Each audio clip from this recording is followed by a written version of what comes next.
One knee completely changed the course of Petr Yan's career and an entire division. It's crazy how in only 4 years, Petr Yan went from a dominant-looking champion to a 3-fight losing streak to having to fight his way back up to being a contender, and did this all before the age of 31. And in that time, the rising prospect that was supposedly fighting Cans is now the champion of the division, the guy that would ultimately dethrone Petr Yan and eventually lose that to the rising prospect is not even in the division. Merab would go on a monster 10-fight win streak and is now fighting for the belt. And another Nurmagomedov would come into the UFC and rise all the way up to number 2, and looks like he could very well fight for the belt before Petr Yan. And it sucks because a prime Petr Yan was both exciting and equally violent. When his boxing is on, it is some of the most sharp and deadly boxing I've ever seen, but he also has one of the deepest bags and skill sets I've ever seen, able to mix up different strikes and takedowns. And I tell everybody that I train with that if I could have any fighter's bag, it would definitely be a prime Petr Yan's bag. And it sucks to see how far disconnected we are from that prime monster Petr Yan. And it's funny because we can pinpoint exactly where Petr Yan's career completely changed and the bantamweight division absolutely exploded.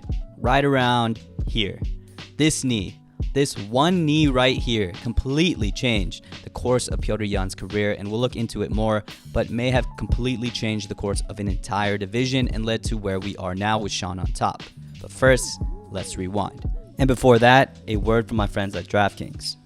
Football season is kicking off, and it's the perfect time to dive into the action with DraftKings, the #1 place to bet on touchdowns. Right now, all new customers who bet just $5 will instantly get $250 in bonus bets, plus get 1 month of NFL Plus Premium. That's something we can all celebrate. Download the DraftKings Sportsbook app now and use code TJ Loves Fights. The crown is yours. You can show off your best touchdown celebrations. DraftKings Sportsbook is an official partner of the NFL.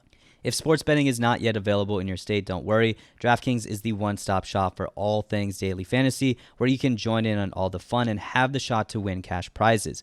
Download the DraftKings Sportsbook app now. New customers use my promo code TJLovesFights. Bet just $5 on any wager and get $250 in bonus bets instantly, plus 1 month of NFL Plus Premium. That's promo code TJLovesFights, only at DraftKings Sportsbook.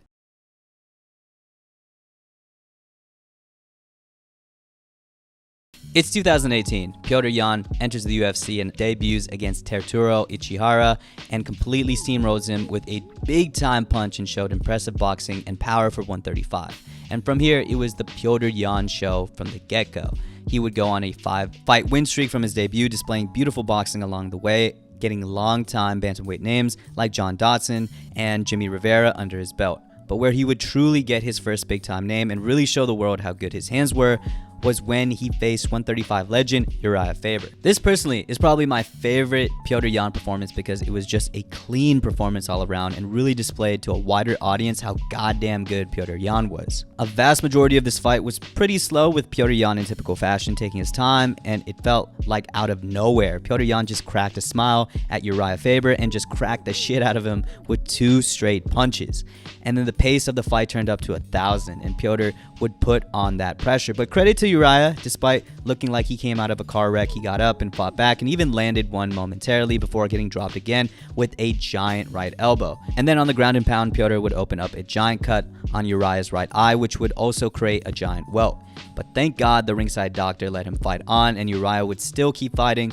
But this ain't no Rocky movie. The American got decapitated by the Russian Petr Yan with a nasty, lethal left high kick, and it was clearly over. And again, I still think this is the scariest version of Petr Yan. And of course, that violence would be carried over by Petr Yan's first championship fight. Henry Cejudo would retire and vacate the belt, which meant that it was up for grabs, and the 2 people given the opportunity was the legend in Jose Aldo and, of course, Petr Yan. And I went back to this fight. Also, shout out UFC Eurasia. They literally have all of the fights. But at the time, I thought Jose couldn't compete because he was older and on the decline. But Jose was hanging in there, especially early in this fight. He got caught big with a giant right early, but then threw back a giant leg kick that sent Petr off his feet. But consistently, Petr was showing glimpses of his power from his right hand and hurt him bad at the end of the round. Though, of course, Jose fought back and fought hard, but ultimately, Petr would slowly break down and tire Jose in the 4th before landing a classic 1-2 down the middle that cracked Jose Aldo, similar to Uriah, and this finish was brutal. And this time, it was a Rocky movie. I remember screaming at my TV when I was watching this at the time, like, stop the fucking fight. Jose's gonna die in there. It was bloody, and remember, this started at around 340, and Jose was a bloody mess from that moment up until 137. Finally, the ref would stop the fight, call Petr the victor, and Petr would become champion at only 27 years old. What we feel about Ilya today is what a lot of us felt about Petr at the time. He was young with incredible killer boxing while also having a well-rounded game, and at only 27 years old, it looked like Petr was going to be champion for a very long time. Of course, until this happened. For his first title defense, Petr would defend against the rising Aljamain Sterling, who was on a 5-fight win streak at the time and was coming off a great rear naked choke win over Corey Sandhagen. And despite Aljo being a dominant wrestler, he opened up hard with the striking, was the guy walking forward, and it was a way more fun fight in the beginning than I had initially expected. Aljo had his moments in the first, but Petr capped this round off with a heavy straight right that sent Aljo down. In the second, Aljo would go back to his grappling roots and look to shoot damn near every second, but Petr still defended very well. Third round was back to Petr and his boxing, and I think Aljo was just super gassed from the amount of takedowns he attempted the last round, and again, Petr was back in control. And then here we go, the infamous fourth round. It was looking good for Petr Yan, Aljo looked gassed, and Petr was taking control with his striking, landing bombs. But then this happened. At the end of the fourth, Aljo goes in for a takedown, Petr defends and keeps Aljo down with his chest on his back. But I don't know what Petr Yan's corner was looking at, but Aljo was completely grounded with a knee on the ground. But when Petr asked if it was okay to throw a knee from his corner, they said yes, and Petr complied. And then we get here. Since it was clearly not accidental, if Aljo couldn't continue, this would be a loss instead of a no contest, and that's exactly what happened. But I don't really blame Petr Yan here as a fighter myself. You kind of just listen to your coaches in the heat of the moment, but Jesus, this was such a bad decision and call. Whether you want to call Aljo a good actor or not, it doesn't matter. Petr Yan technically lost and had to fight for his belt back again. And fight back he did. He had an amazing performance against Corey Sandhagen and a beautiful display of striking. I mean, look at this sequence right here. This would ultimately lead him to becoming interim champion and, of course, set up the rematch with Aljamain Sterling to settle the score. But instead of a controversial knee, it was a controversial decision. The last 4 rounds were pretty clear. 2 and 3, Aljo dominated in the grappling and got Yan's back multiple times, securing a very bad position for Yan. 4 and 5, Petr came back with aggression in boxing and practically backing up Aljo while defending takedowns the entire time.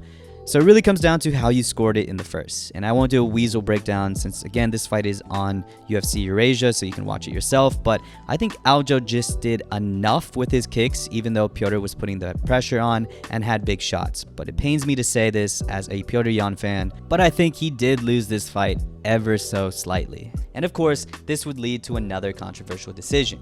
Every round in this fight was crazy close. In the first, Sean landed really well with sharp punches and kicks down the middle, but there was a huge moment when Petr put that pressure on and got a huge takedown towards the end. But things really started to open up in the second when both guys switched southpaw. Tim Welch yelled, "There it is." Sean found that opening for a huge left that hurt Yan bad. But even through the fire, Yan pulled off the same move by switching southpaw and landing a big left, dropping him as well. Petr would follow him to the ground and land some ground and pound. And though Sean would momentarily get back up and trade, Yan would bring things back down to the ground towards the end. Into the third, Sean started to open up, landed a big knee down the middle of the round and cut open Petr Yan. But credit to Yan, he kept catching and shooting and landing hard. It was a close war.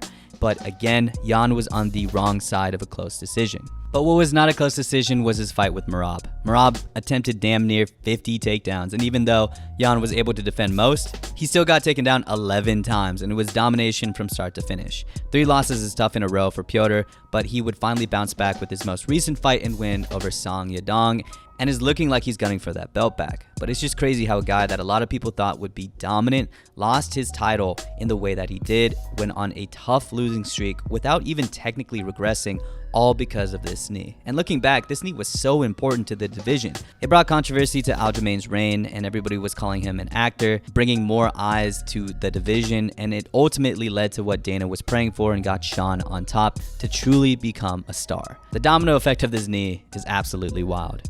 But the crazy part is that Petr is only 31. All of this technically happened before his prime, so I'm still excited to see what he can do in the division, especially with the rumors that he could be facing Umar or Figgy for probably the next guy to fight for the belt. But anyways, what do you guys think about Petr Yan, the knee, and its effect on the division? I really hope, as a Petr Yan fan and somebody who really loves his fighting style, that he can come back to the top or at least fight for the belt one more time. But who knows? Umar and Figgy is there, and they are both killers. Anyways, thank you guys for watching, and I'll see you in the next one. Peace.